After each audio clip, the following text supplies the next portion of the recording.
Fala, pessoal. E aí, tudo bem com vocês? Então, eu sou cientista trainee e estou passando por aqui para mais um programa. Dessa vez eu vou tratar sobre um tema que muito chamou minha atenção.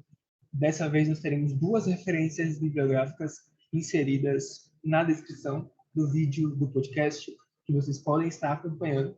Mas, para além dessas referências, que eu pretendo sim utilizá-las como referência, como amparo mesmo do que eu estou falando aqui hoje, eu também quero compartilhar um pouco da minha experiência errante. Eu acho que é muito importante reforçar isso, que tudo que eu estou falando aqui hoje tem um quê de aquilo que eu experienciei. E por essa razão que eu estou compartilhando com vocês também sobre esse tema.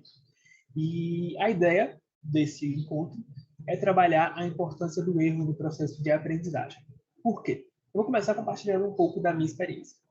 Eu sempre quis participar de movimentos de debate competitivo, sempre quis participar de movimentos de simulações da ONU, sempre quis participar de muitas coisas, mas eu tinha um receio muito forte. Porque eu pensava, poxa, eu vou errar, eu não vou conseguir falar, eu não vou conseguir me expressar como eu gostaria. Então, pelo medo do erro, eu deixava de participar. Até que eu descobri que tinha um modelo, uma simulação da ONU, que era para iniciantes. Então, eu pensei, qual lugar melhor para eu participar do que nessa simulação? Se é para iniciante, a galera vai partir da premissa de que eu estou aprendendo e, por essa razão, vai me tratar de uma forma a respeitar esse fator, né? Não vai exigir de mim algo que eu não posso oferecer nesse momento. E assim foi feito. A experiência foi maravilhosa, participei da minha segunda do mesmo jeito e foi muito bom. E lá eu pude perceber algumas coisas que chamaram a minha atenção e me fizeram refletir até sobre a minha experiência acadêmica.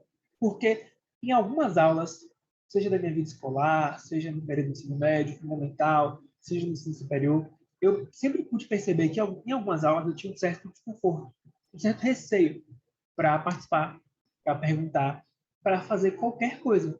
Porque eu tinha um receio de como seria julgado, de como aquilo seria recebido. Então, sabendo que uma reação negativa poderia surgir, seja da dúvida, seja do erro, eu evitava responder. Então, se o professor tinha uma pergunta para mim sobre o tema tal, eu tentaria fugir ao máximo daquela pergunta, da interação na aula, porque o receio era gigantesco, sempre foi muito grande. E por conta disso, eu pude perceber que na simulação da ONU eu me sentia confortável para falar, para participar, porque as pessoas respeitavam aquele espaço. E conversando com o pessoal que estava participando, com o pessoal que estava dirigindo o evento, me explicaram algumas coisas que eu achei importantíssimas. A primeira é que a simulação não tinha menção honrosa, porque entendiam que a menção honrosa incentivava um certo espírito de competição dentro da simulação, e por conta disso as pessoas começavam a brigar pela menção. Então, não tinha importância se você passasse por cima de alguém para ganhar a menção. O mais importante era ganhar a menção. Era ter o título, era ter o prêmio. E por conta desse espírito de competição, por conta desse clima de passar por cima dos outros, isso acabava gerando um ambiente pouco confortável. E aí quem queria aprender, quem queria ir para aquele espaço para se desenvolver, acabava não se sentindo tão confortável para isso e acabava também abrindo mão de participar ou de voltar, ou até de falar, de participar mesmo, porque assim, é muito complicado você estar num lugar onde todo mundo está disposto a passar por cima de você. Então você começa a repensar bastante. Será que eu falo? Pô, se eu falar isso que eu falei virar algo de piada, virar algo de crítica. Então, os receios começam a surgir. E esse insight para mim foi muito importante para toda a minha experiência acadêmica, porque eu comecei a repensar a forma de premiar, por exemplo, caso eu estivesse promovendo um evento, uma competição. Porque a competição ela acaba acontecendo com uma certa frequência, em especial em alguns cursos da área das ciências sociais aplicadas, mas assim, tudo depende de como a competição é abordada e entender que espaço para erro é muito necessário para que a pessoa se sinta confortável para vivenciar aquela experiência da melhor forma possível.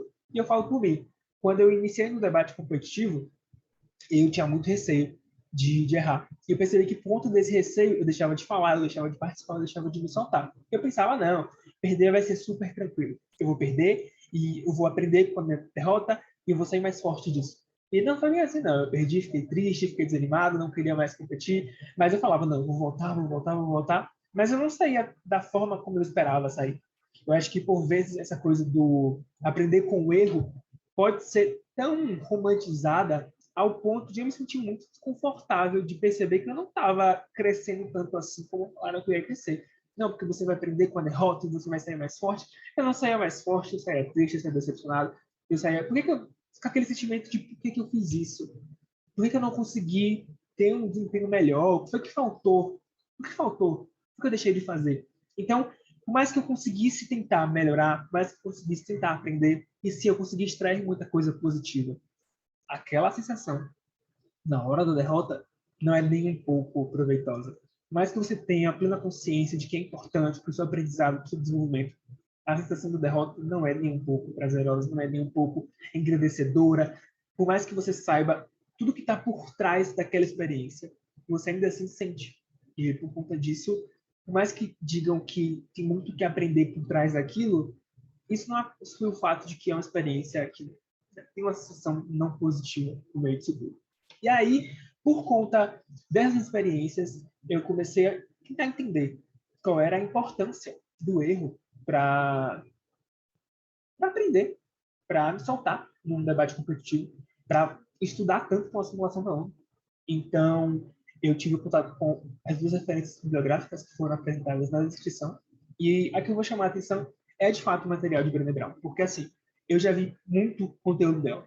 Eu já vi documentário, eu já vi TED Talk, eu tive contato com o livro, e por conta de todas as informações que eu pude absorver sobre a produção dela, eu cheguei à seguinte conclusão.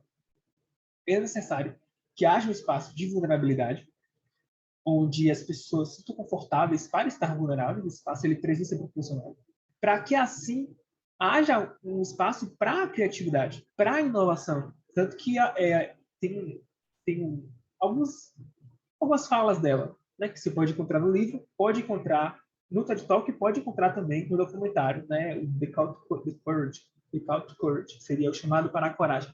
Então, esse documentário, e tanto o livro quanto os TEDs, eles tendem a demonstrar que espaços que proporcionam esse conforto mesmo para você se sentir vulnerável, para errar, para arriscar, para inovar, tendem a ser espaços onde a criatividade começou, onde a inovação acontece de fato. E quando você tem um receio gigantesco de arriscar, de falhar, toda a questão da vergonha, e isso a obra dela vai desenvolver muito bem, porque ela tem uma obra muito sólida no sentido de discutir a vergonha, a vulnerabilidade, algo que eu não vou me aprofundar aqui. Mas, assim, de modo geral, a vergonha, como ela apresenta, seria, trazendo agora para as minhas palavras, seria basicamente o medo de perder uma conexão. Então, podem parar para refletir sobre, por exemplo, se eu sentir vergonha. É aquela coisa de um medo mesmo, de perder vínculos, de perder conexões, de que a partir daquele ato, daquela coisa, você seja uma pessoa que você se sinta, né? Como se você não fosse mais uma pessoa digna de ter conexões, de ter aquelas pessoas perto de você. Então, pelo medo dessa perda, tem toda essa questão da vergonha. Então, se você tem vergonha de se expressar, você não vai falar naquele espaço. E a partir do momento em que você deixa de falar, você perde parte da toda a sistemática de construção do conhecimento, de formativa, onde você intervém, onde você questiona, onde você acrescenta, onde você complementa. Então, isso acaba se perdendo. E, às vezes, um erro que poderia, basicamente, mudar toda a sua interpretação acerca do que está sendo discutido em aula, nunca vai ser apresentado, e aquela dúvida que poderia auxiliar outras pessoas nunca vai ser ouvida. E isso vai ser guardado por você, e todo mundo perde dentro dessa experiência, porque por mais que a pessoa que esteja ali tentando passar o conteúdo, ela pode tentar passar tudo que ela sabe, mas alguma coisa pode não chegar da forma como a pessoa queria em quem está ouvindo. E aí é no momento da dúvida, é no momento do questionar, que aquilo que foi explicado de uma forma pode ser repensado e pode ser explicado de uma outra forma. E aí quem entendeu aquilo e levou a interpretação para um outro caminho, distante do que a pessoa que está proferindo aquela fala pretendia, a pessoa que está proferindo a fala vai poder corrigir o percurso, vai poder conversar, vai poder sanar todas as dúvidas. E isso não vai acontecer se existe um ambiente de vergonha, existe um ambiente de desconforto. Então, se a pessoa tem o receio de errar, tem o receio de cometer qualquer que seja um deslize ali na fala, na pergunta, na construção, isso vai afastando da possibilidade de ter um espaço de construção mesmo, de construir conhecimento. Então, eu percebo na minha experiência prática, no meu dia a dia, que as aulas em que eu criei um certo trauma com a pessoa que está conduzindo aquelas aulas, que está ministrando as aulas, eu não consigo mais absorver o conteúdo. Eu não me sinto confortável, não me sinto confortável para ouvir, não me sinto confortável para perguntar. Então, eu acabo muito mais conduzindo os meus estudos nessas matérias de forma individual. Então, é eu com o livro. E se eu não conseguir entender, eu vou tentar ver um vídeo na internet, vou tentar buscar outros caminhos, porque a partir do momento que o bloqueio surge para aquela aula, para romper com esse bloqueio é um processo muito complicado, demanda tempo. E às vezes, em um semestre, não dá tempo de conseguir corrigir isso. Então, é muito importante pensar a importância disso sempre, a importância de estar sempre aberto para a dúvida, para a vulnerabilidade, para, de fato, lidar com os erros, lidar com os deslizes, entender que o erro pode ser uma ferramenta de aprendizado sem sombra de dúvidas, mas ele pode ser também uma ferramenta para criar bloqueios e para afastar aquela pessoa do aprendizado, do conhecimento. Sabe? É uma linha muito tênue. Da mesma forma que você pode utilizar o erro para aproximar a pessoa do conhecimento, para fazer ela repensar aquilo que está sendo discutido, você pode utilizar isso para criar um bloqueio, para afastar a pessoa do conhecimento. Então, é uma experiência sempre muito complicada. Invariavelmente, a gente não tem controle sobre tudo dentro de uma sala de aula, então não tem como controlar cada movimentação, cada fala, cada interpretação. Tem uma série de fatores que não estão no nosso controle, sim. Mas, se nós passamos a reprimir qualquer possibilidade de vulnerabilidade, de erro, de, de tentar, de arriscar, de inovar, se a gente bloqueia todas essas possibilidades, infelizmente, outros bloqueios surgem a partir disso. Isso acaba afastando quem tinha tanto potencial de se desenvolver naquele espaço, de inovar, de criar, de construir. Então, eu acho que a mensagem que eu quero trazer para quem estiver ouvindo, e você pode estar, seja na posição de docente, seja na posição de discente, você pode estar no quadro administrativo, você pode estar onde for. Você pode estar uma pessoa que não tem vínculo nenhum com o espaço acadêmico, ou você pode viver o espaço acadêmico. Não faz a menor diferença. Nas suas relações, existe espaço para erro? Existe espaço para as pessoas se abrirem, sabendo que não serão julgadas, para serem vulneráveis, sem que a sua vulnerabilidade seja usada contra si? Porque faz uma experiência pessoal mesmo. Se eu vou compartilhar com você uma vulnerabilidade e você joga ela na minha cara dizendo que é besteira, dizendo que, por que você está pensando isso? E você começa a usar aquela vulnerabilidade, aquele espaço, aquela abertura contra a pessoa, essa pessoa vai se fechar e não vai mais compartilhar e não vai mais se abrir. E a conexão se dá na vulnerabilidade, na abertura. E quando a gente se fecha para isso, não tem muito o que fazer. A gente acaba perdendo muito da experiência, muito da dinâmica de convivência. Então, a mensagem que eu gostaria de deixar para quem estiver ouvindo é essa. Existe espaço para erro nas interações que você vivencia no seu dia a dia?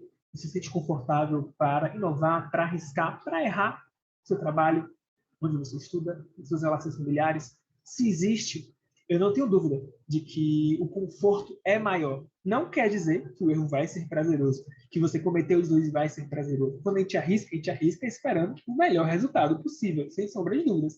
Mas, às vezes, o melhor resultado possível não acontece. E quando ele não acontece, saber lidar com esse erro, saber lidar com esse fracasso, entre aspas, esse fracasso é muito importante para poder seguir em frente de uma maneira tranquila, confortável, sabendo que sempre haverá um ambiente para criar, para inovar, para construir. E assim eu encerro mais um encontro, agradecendo pela sua presença, pela sua participação. Qualquer dúvida, qualquer questionamento, pode mandar por e-mail, pode entrar em contato com a gente está aqui para poder construir algo e tentar deixar uma contribuição legal para quem está ouvindo. Então, se isso pode ajudar o seu dia, se isso pode te ajudar de qualquer forma, ou é até aquele conteúdo que você sempre quis ouvir sobre, mas não achava na internet, ou é algo que você ouviu ontem, mas que agora está complementando o que você ouviu, e vice-versa, a gente está aqui para poder contribuir. E sempre que isso for possível, seremos muito gratos. Por isso, muito obrigado por tudo e até a próxima.